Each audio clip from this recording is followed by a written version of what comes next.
Salam sejahtera, selamat tengah hari. Anda sedang menonton Buletin Awani bersama saya Jija Ahmad. Baik, kita mulakan dengan berita ini. Susulan operasi Banjir Al-Aqsa yang dilancarkan kumpulan penentang Palestin terhadap Israel, yang mana setakat ini angka terbaru yang dikongsi Kementerian Kesihatan Palestin mendedahkan bahawa lebih 230 maut dalam serangan balas tentera Israel di wilayah Palestin semalam. Dan di talian ketika ini kita ada penasihat kehormat MyCare Dr. Hafizi Muhammad Noor untuk mengulas sedikit sebanyak mengenai perkara ini. Selamat tengah hari Dr. Hafizi. Assalamualaikum. Waalaikumsalam warahmatullahi wabarakatuh. Selamat tengah hari. Baik, doktor, pertamanya bolehkah doktor imbas kembali mungkin peranan Malaysia dalam menangani krisis Palestin ini, terutama sekali bagaimana NGO seperti MyCare secara konsisten menyalurkan bantuan kepada masyarakat Palestin biarpun risikonya tinggi. Mungkin doktor boleh ulas dari segi kronologi dengan secara ringkasnya atau sejarah MyCare itu sendiri. Baik, secara ringkasnya insyaAllah yang pertama kita ucapkan tahniah kepada kerajaan Malaysia yang konsisten selama ini untuk menyokong perjuangan Palestin. Walaupun kita masih menanti mungkin kenyataan resmi daripada kerajaan Malaysia untuk berkaitan dengan apa yang berlaku pada hari Tufan Al-Aqsa ataupun Banjir Al-Aqsa. Dan dari segi penglibatan My Aqsa ni, kita bermula dengan Aqsa Sharif pada tahun 2010 terlibat dengan kempen Mavi Marmara, Lifeline for Gaza dan juga Land Convoy to Gaza dan menghantar bantuan setiap kali Gaza dikenakan serangan.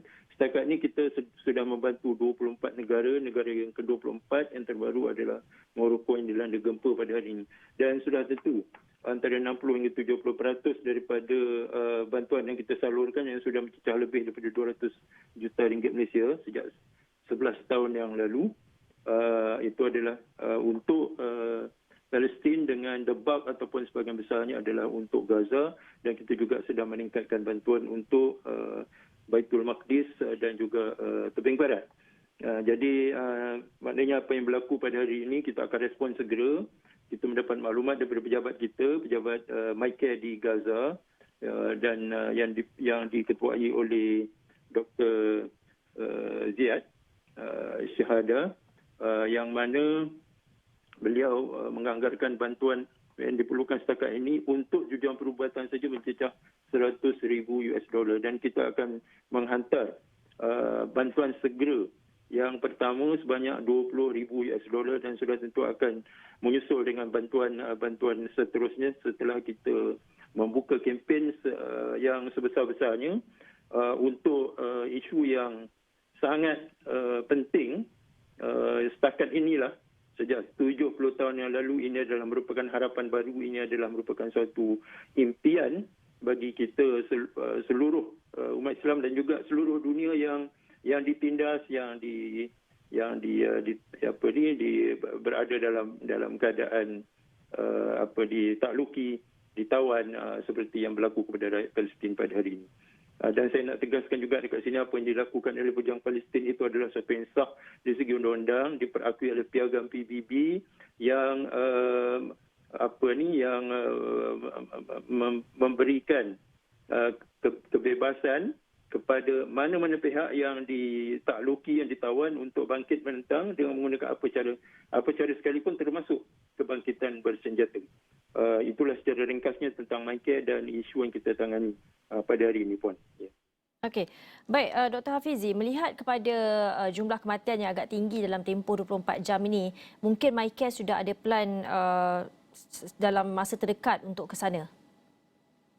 Kita ada pejabat kita dekat sana seperti yang saya katakan tadi, dan kita ada yang diketuai oleh rakyat tempatan kita sendiri, Dr. Ziad. Beliau akan sentiasa memberikan update ya kemas kini, sama ada dari segi bantuan, dari segi logistik dan sebagainya. Buat masa ini kita merasakan masih belum boleh untuk menghantar pekerja kemanusiaan ataupun kita menghantar wakil ke sana sehinggalah keadaan membenarkan. Sudah tentu kawalan sekatan akan diperketatkan ke Gaza sama ada melalui Mesir seperti yang lazim dilakukan, disebabkan oleh pejuang-pejuang Palestin sudah masuk jauh ke dalam wilayah yang Palestin yang ditawan oleh Israel pada tahun 1948. Dan kita dimaklumkan mereka sudah menjangkau sehingga 26 kilometer Sedangkan lebar jalur Gaza itu paling lebar adalah sekitar 7 kilometer. Dan secara puratanya lebih kurang 5 kilometer dan sudah masuk sejauh 26 kilometer dan melakukan serangan ke atas 50 base ataupun pekalan tentera Israel.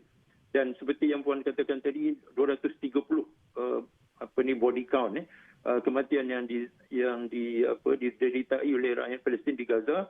Namun kita juga dimaklumkan rakyat Israel yang terbunuh kebanyakannya adalah tentera ataupun para military reservist, mereka yang menjadi tentera simpanan ini sudah mencecah 300 dan bilangan ini diakui sendiri oleh pihak berkuasa Israel.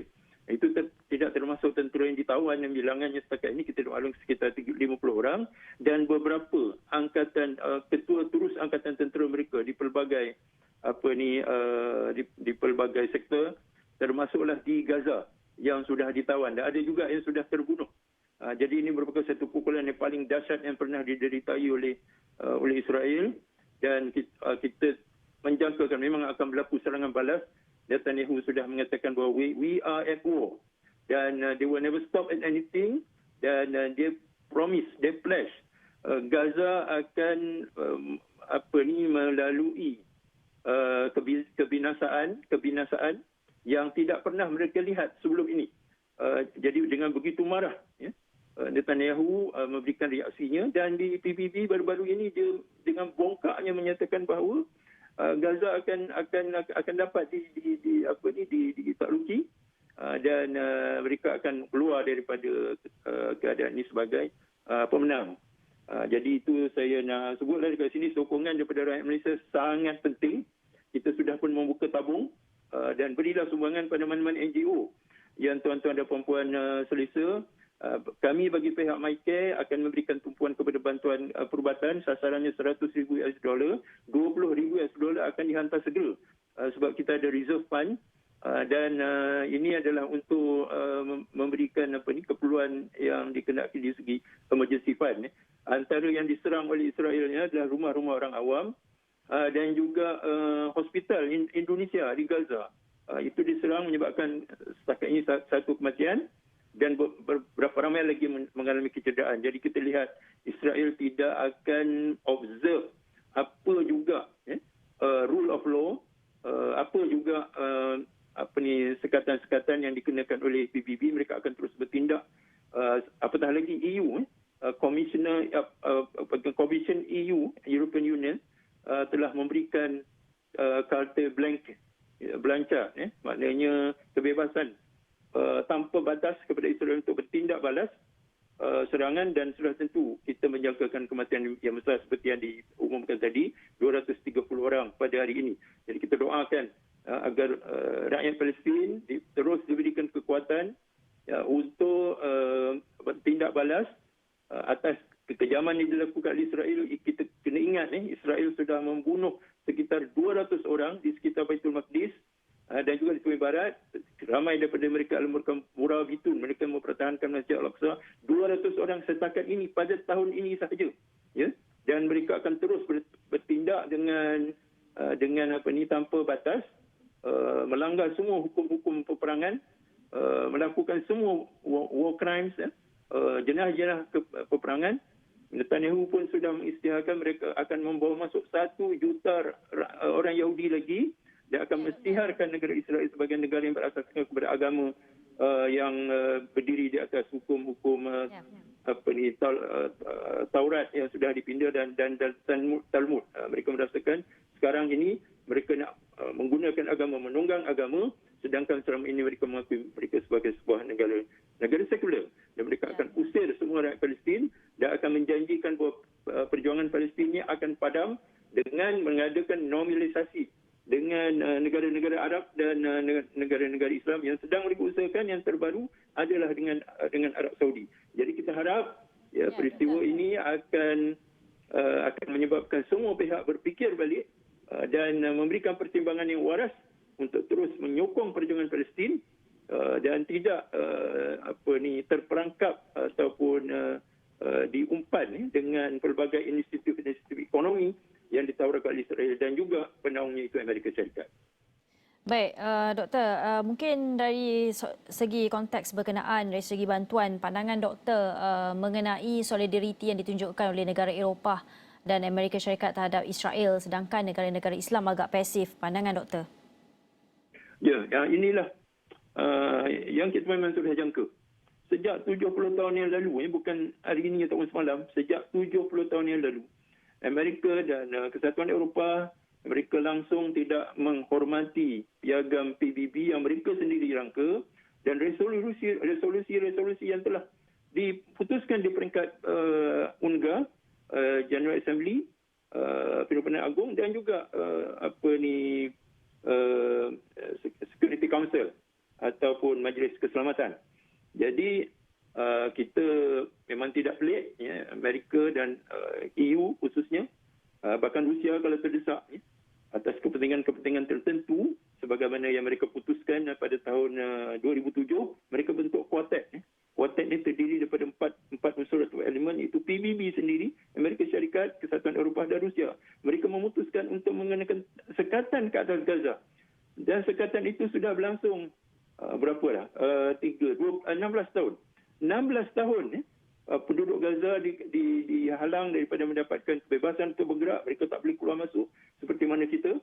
Mereka tidak boleh mengadakan aktiviti menangkap ikan, aktiviti ekonomi lebih daripada 2 atau 3 batu nautika.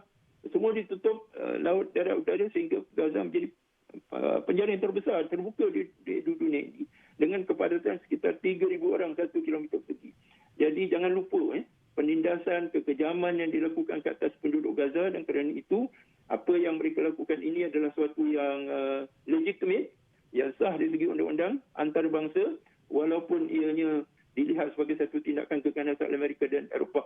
Kita tidak perlu menilai dari sudut pandangan mereka yang sudah pastinya akan memihak kepada Israel, walaupun Israel melakukan pelbagai bentuk keganasan. Jadi kita menyeru seluruh dunia, umat Islam, negara-negara Islam, negara-negara Arab, bahkan semua negara, berikanlah sokongan anda kepada kepada rakyat Palestin yang ditindas selama ini.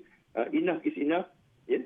Apa yang dilakukan oleh rakyat Palestin ini tidak sebanding dengan kekejaman dilakukan oleh Israel sejak 70 tahun, mengusir mereka daripada negeri mereka, merampas rumah-rumah mereka, membunuh keluarga mereka. Kita kena ingat, Nakbah melibatkan 800,000 rakyat Palestin.